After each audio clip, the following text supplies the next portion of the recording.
Okay, everybody, here we go. Once again, it is our weekly kvetching and bitching session that we like to call In Progress here. It's podcasting director Chris Mosier. We are here along with executive director Kathleen Thompson. Hey, folks.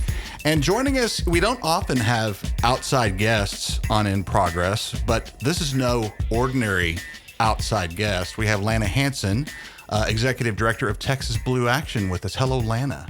Well, hello, Chris and Kathleen, and thank you for having me and your generous introduction. You know, I'm always excited to join y'all because I'm a huge fan of the work that you do. It is imperative to what is happening in Texas. That feeling is mutual. And of course, just a quick backstory. Occasionally, Lana and I will get together to talk business, we're going to kind of come to some strategy decision. We never get anything done because we sit and we start to bitch, and the bitching continues until we're like, wow, we've been here an hour overtime and we've done nothing. This has happened several times.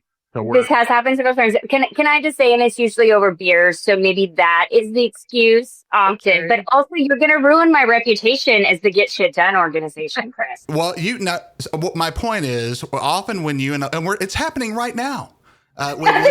When you and I get together, we can't accomplish anything, and this is a bad time for that to happen because, as we record this, it's 11:33 a.m.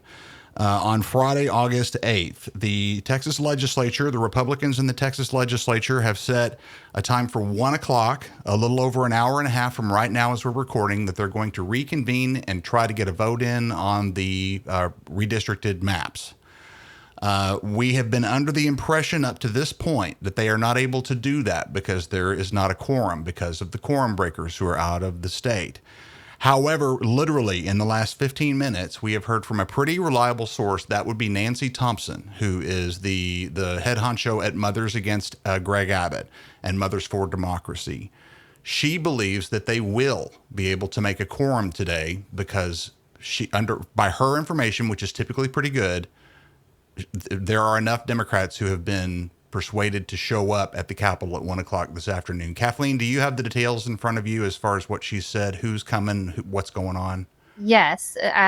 Nancy said in a video this morning that State Representative Joe Moody has been successful in calling back State Rep Aaron Gomez, State Rep Mary Gonzalez, and State Rep Claudia Ordaz. And like Chris just said, Nancy is a reliable source.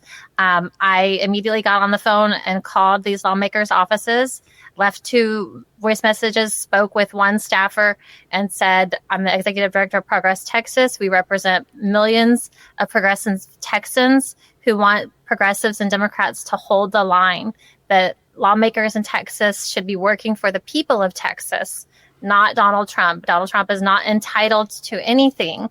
The voters of Texas should be who decides who represents both the state legislature and Congress. And if this information is true, please don't help Republicans steal Texans' votes. Absolutely. Lana, I'm sure you've been keeping track of all this. You know, it's been a fire hose for everybody involved for a long time, but especially over the last week or so. I had a count of 6 Democrats who had remained behind, and I think that may have been inaccurate. I'm trying to kind of compute the math here. Nancy is saying there are 3 that are going to show up that had prior been not around.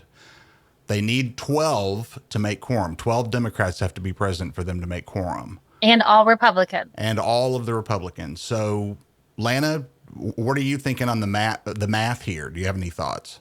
Well, I would be curious, I think that we need significantly more people to be coming back, right? And I don't know that the math does add up without, a lot of people getting on a plane and returning, because certainly nowhere near 12 people stayed behind. My understanding was that it was 5 or 6.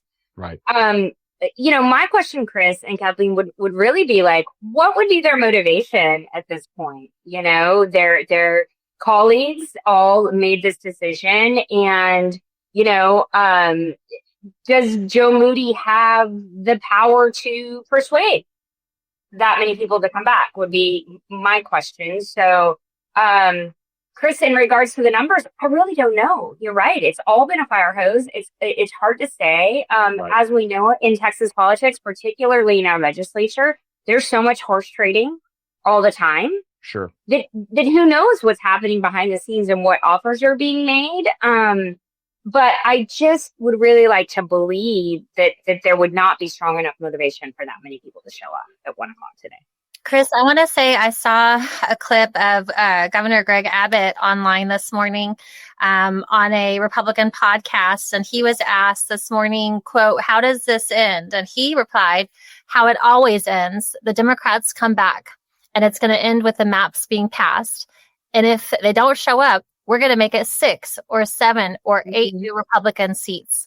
So I would just ask, like we mentioned on last week's In Progress, don't take your safe blue seat for granted. Right. Don't take your lawmakers'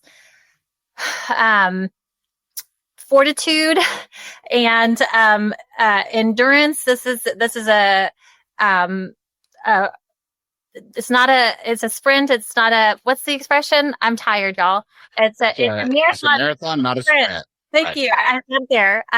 Don't take their willingness to hold out for granted, even if you know that they left the state. I would just ask all of our listeners to take the time to call both their House rep and their state senator and say, this is what I want you to do and why. We're celebrating the 60th anniversary of the Voting Rights Act this month. Our voice should matter above any strings being pulled from Washington, D.C. This is so like Trump calling the Republican governor of Georgia and saying, "Find me 11,000 some odd votes." It's exactly like that. Said no. Right. But Greg Abbott says yes. Right. Well, that's where we are. I do have a little more information that I've just located here, and this is some stuff that actually dropped a couple of days ago from the Hill. This is kind of the Democratic roll call from Monday, which was Representatives Terry Canales, Oscar Longoria, Armando Martinez, Sergio Munoz, Philip Cortez, Eddie Morales, Joe Moody, Richard Pena-Raymond. That is that's 8 actually. The reporting is saying that Cortez and Morales were not present during the session on Monday, but they've gotten included on this list of people who did not skip the state.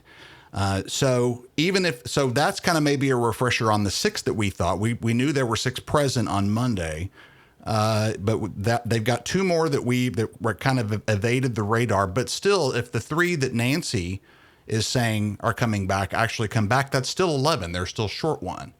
So I'm really curious. Well, I'm really curious too. And, I'm pretty excited that this is going to happen sooner than later, right? Because we've all been on pins and needles already for so long now, ever since they announced they were going to have this special session and this was going to be a priority, ever since Trump decided that, this was his state to take. And I have a lot of thoughts around this in one respect is that, look, Texas for a really long time has been saying, we matter, we're important. And we've sort of been left behind. We've been treated more as a piggy bank where people come in and they do their fundraisers and we raise a bunch of money and we help them get elected in their blue states and we do the things. But the first place that Donald Trump came to redraw maps where he seemed to be afraid of losing seats was Texas. And that tells me that Texas is in play, right? And so we need to be looking and asking for those resources to come in and protect us, right? And I think that the question, Kathleen, that you just mentioned about, well, how does it end, is a really important one on both sides of the aisle here. Like, I am so grateful for our Democratic delegation that has taken the stand and used what they have in their toolbox, right, to make a difference and to do what they could, because they're given very little resources themselves to fight this and fight it on behalf of not just Texas, but our country. But the question about how this ends is legitimate. And it's really important because there is a space where they have to come back, right? And then there is another special session. And then if that special session then continues and becomes another one, then there's talk of moving the primary, right, in March. And for me, what I think is really important and something that we should be talking about here is not only continuing to fight and support our representatives that are breaking quorum and doing what they can to fight this, but we also very much need to understand that our true only way out of this is voting. Our way out of this. True electoral investment in this state where we have people who do not show up, because while we might be effed, screwed. I don't know where we are on language on this podcast, so I'll just say screwed. We would be fucked, Lana. We would be fucked. Thank you. We would be fucked on our congressional maps. All those voters that they are trying to silence for the U.S. House of Representatives still exist. They still exist here in our state, and they can help us elect more Democrats to support a majority in our state house, in our state senate, in our governor, our lieutenant governor, our attorney general, right? Our senator. All of those things. Oh my God. Yes. Right. That's exactly right. And so we do not want to put ourselves as Texas Democrats in a space where we are telling people all hope is gone, because it's not. One, Texas is in fucking play. Right. If you aren't investing in Texas as the big door prize, what are you even doing here? Because Trump sees it, the Republicans see it. Get on board, support orgs like Progress Texas, support orgs like Blue Action. True electoral and messaging investment is really important here.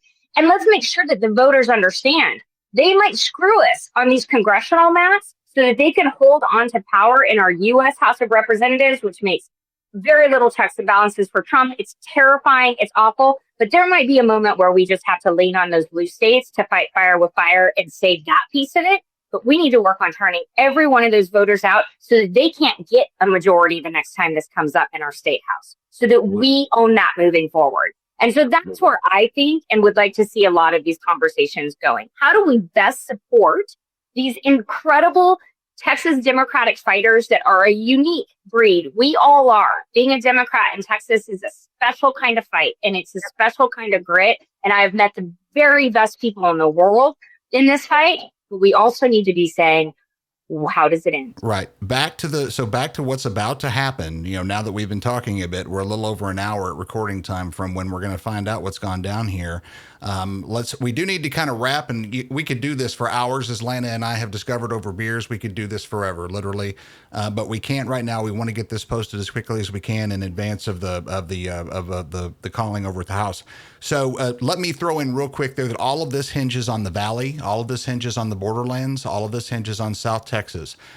The Republicans are clearly banking on the idea that the fact that Donald Trump did well in the last election is somehow some kind of a permanent, fundamental ideological change that has happened writ large across the entire southern half of Texas. They are forgetting that Donald Trump is not on the ballot in 2026. They are forgetting all the horrible, horrible things that have happened in the Valley and along the border under Greg Abbott and under Donald Trump for the last, 6 months or whatever, that's felt like 6 years. So I don't know that they have any guarantees that simply drawing the maps in the Valley are going to necessarily pay dividends for them. They're counting on these old numbers to hold. I think all things considered, that is a very, very, very shaky bet. I would also say that anybody who's coming back to break quorum, any of you representatives who have done this, who have come back to allow Donald Trump to steal 5 congressional seats from underneath the voters of Texas for his own political benefit, you will reap what you sow. You will absolutely reap what you sow. Yeah, they're not as safe as they think they are either, right? I think everything's volatile right now. I think voters on both sides of the aisle are pissed off at both sides. I think that we are going to see different electoral outcomes in 2026 than we've ever seen here. And I think that, Chris and Kathleen, like, there's a space where what they're trying to do with these maps doesn't work out for them. They are running out of ways to screw us, right? They are running out of ways to redraw these maps. They're running out of ways to screw us, when it comes to voter suppression and all of the things. And so, we've all heard the term dummy mandering, but there is very much a space where this does not work out in the way they think it will, especially in places like the Valley, where we have seen Latino voters vote both sides. And right now, their communities are under attack and being harmed in very, very detrimental ways. Absolutely. They're hurting their families. They're separating them. They are taking kids away or, parents away from their children. Like, that's not going to go unnoticed, and it's not going to be forgiven. And so I just really think that there's a space where this might not work out as well as they think it will for them. Well, Lana, thank you so much for joining once again. Texas Blue Action. We're huge fans of everything you guys do, and we'll talk at a greater length at some point in the near future. Kathleen, any closing remarks as we shut down here? Really briefly, these maps think that 2018 didn't exist. Well, it did, and it was the first midterm after Trump was elected. So here we go again in 2026. So everything that Lana, you just said, I'm here to say amen to that. Thank you. And likewise, y'all, thanks so much for having me. I appreciate everything y'all are doing, and I look forward to seeing what happens at 1 o'clock. Thanks for being on the front lines of spreading the word here. That's right. We're going to find out. Thanks, guys. Have a great weekend, everybody. You too.